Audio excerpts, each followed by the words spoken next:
할렐루야, 여러분 반갑습니다. 오늘은 큰 산 깨기 챌린지 6번째 경제의 산을 깨고 경제의 산을 옮기는 챌린지를 여러분과 함께 하도록 하겠습니다. 여러분 산 하나하나 잘 넘고 계시죠?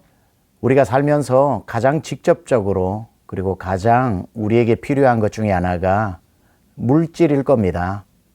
물질 없이 우리가 무슨 일을 한다는 것은 사실상 불가능하기 때문입니다. 하여 우리가 잘 아는 것처럼 예수님도 성경에서 천국보다 더 돈에 대한 말씀을 많이 하셨다는 것, 우리가 기억해 볼 필요가 있습니다. 그런데 우리가 살면서 이 물질이라고 하는 것이 너무 필요한 것 사실이지만 때로는 너무 필요하다 보니까 하나님의 자리를 우리가 이 물질이 대신하는 것을 보게 됩니다. 맘모니즘이라는 말을 우리 많이 듣게 되죠. 물질 숭상, 물질 만능주의. 성경에 나오는 바알 신과 같이 물질의 풍요를 주는 신 앞에 우리는 자연스럽게 굴복하고 엎드리게 됩니다. 이제 바알 신을 섬기고 아세라 신을 섬기는 시대는 아니지만 그와 똑같이 이 물질이라고 하는 것이 하나님의 자리를 위협하는 것만은 사실입니다. 자, 그렇다면 이 물질이 마귀로부터 왔을까요?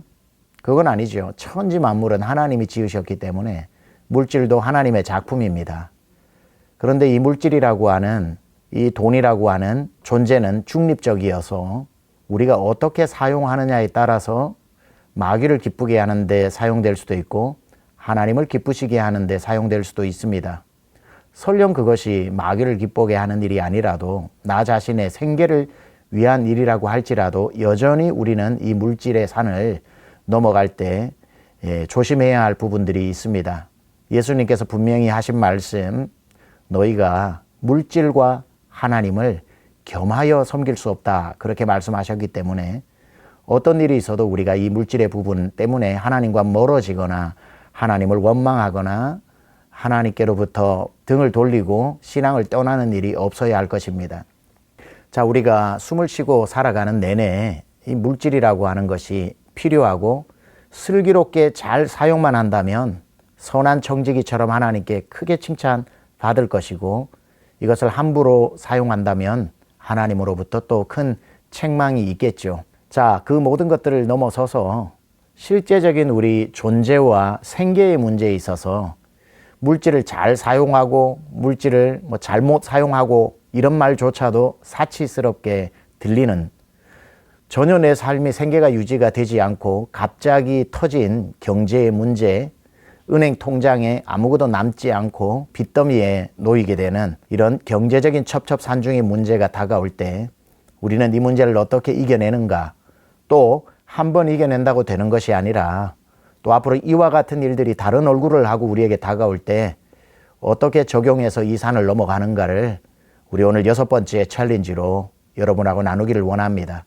자세한 내용들은 책에 나와 있기 때문에 여러분이 책을 참조하면 되고요. 오늘 여러분과 함께 챌린지에서 우리가 이 물질을 어떻게 대하고 어떻게 이겨내는가 원칙이 있습니다. 첫 번째, 물질의 우선순위를 여러분이 잘 정해야 합니다. 어떤 일이 있어도 하나님, 물질, 여러분, 이렇게 순서가 하나님, 물질, 여러분, 이 순서가 되어 있으면은 우리는 하나님도 주인이 되고 물질도 주인이 되기 때문에 때로는 하나님의 말씀에 순종하고 급할 때는 물질에 굴복하고 순종하게 되는 그러한 죄를 짓게 됩니다. 그렇게 되면 물질의 주인 되신 하나님께서 하나님이 아닌 다른 곳에 무릎을 꿇고 엎드리는 그 우상 숭배하는 사람에게 아무리 많이 가지고 있어도 하나님이 물질의 문을 열어주시거나 물질의 복을 또는 경제의 문제를 해결해 주실 수가 없습니다. 하나님은 우리 인간을 천지 만물 가운데 가장 으뜸으로 세우셨기 때문에 하나님 다음에 저와 여러분이라는 인간이라는 걸 분명히 알고 물질은 그 밑에서 인간의 종노릇을 해야 된다는 것을 반드시 기억해야 합니다.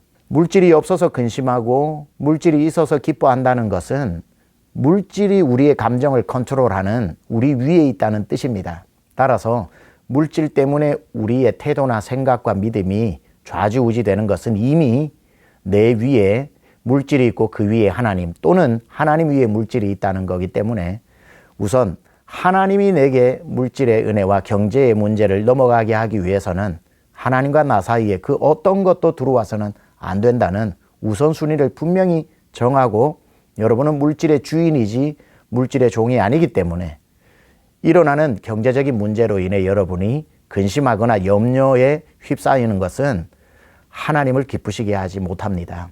그러한 문제가 있을 때에 물질을 보는 것이 아니라 내 위에 계신 하나님을 보면서 하나님께 이 문제를 직접적으로 아뢰는 것. 이것이 첫 번째 원칙입니다. 두 번째는 물질의 문제가 와서 경제적으로 심한 고통이 있다고 하더라도 그 순간 나는 누구인가를 분명히 기억해야 합니다. 여러분은 하나님의 돌보시는 자녀입니다. 성경 어디에도 물질 때문에 고통당하는 건 나도 어쩔 수 없다 이렇게 하나님이 말씀하신 적이 없습니다. 염려하지 마라. 들풀도 그리고 하늘에 나는 새도 먹이고 입히신다. 우리 주님이 친히 말씀하셨기 때문에 그걸 확신을 가지고 믿으셔야 합니다.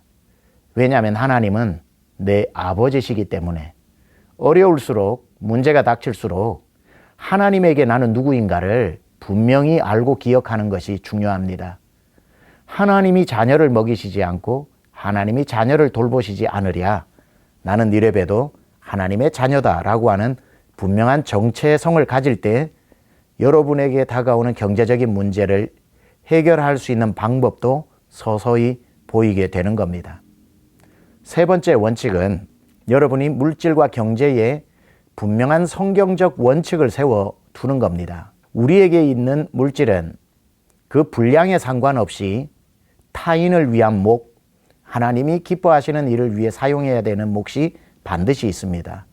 하나님이 주신 물질 중에 10의 1조, 10분의 1은 하나님의 것이고 나머지 10분의 1은 하나님을 모르는 사람 또는 빈곤하고 어떤 핍박 가운데, 가난 가운데 있는 이웃을 돌보는 곳에 사용하는 경제 원칙을 성경에서는 많이 가르쳐주고 있습니다. 이것은 내 수입이 아무리 적어도 이 원칙을 미리 세워서 실천하는 습관을 가지고 물질의 풍요가 와도 변하지 않고 지키는 원칙이 되면 물질의 공급처는 하나님이시기 때문에 우리에게 있는 물질을 흘려보내어 물질의 종이 되지 않고 물질에게 명령하여 누구를 위해 사용하고 하나님이 기뻐하시는 영혼 구원에 사용하고 배고픈 자를 위해 사용하고 하나님의 영광을 위해서 사용하고 하나님의 것을 하나님께 정확히 드리는 훈련이 되어 있으면 하나님은 그 사람에게 계속해서 줄 것을 드릴 것을 채우신다는 인 앤 아웃의 원칙을 정확히 기억하실 필요가 있습니다. 없다고 계속 움켜쥐고 내 절체절명의 위기 가운데 있다고 할지라도 아무리 적어도 이 원칙을 벗어나지 않는다면 하나님께서 계속해서 여러분을 통해 물질을 흘려보낼 수 있도록 채우시고 공급해 주신다는 사실입니다. 이 세 가지 원칙을 여러분이 또 책을 읽으시면서 여러분에게 부족한 부분이 무엇인지 점검해보고 우선순위의 문제라면 내 자아 존재감의 문제라면 경제 원칙의 빈약함의 문제라면 여러분이 그것부터 바꾸어 나간다면 하나님께서 반드시 여러분이 당한 경제의 문제 산도 깨고 넘어가게 하실 줄 믿습니다. 저와 함께 이제 주먹 쥐고 한번 같이 따라하겠습니다. 경제의 산하 옮겨질지어다. 이제 여러분 오늘 말씀을 기억하며 은혜를 부어달라고 기도하겠습니다.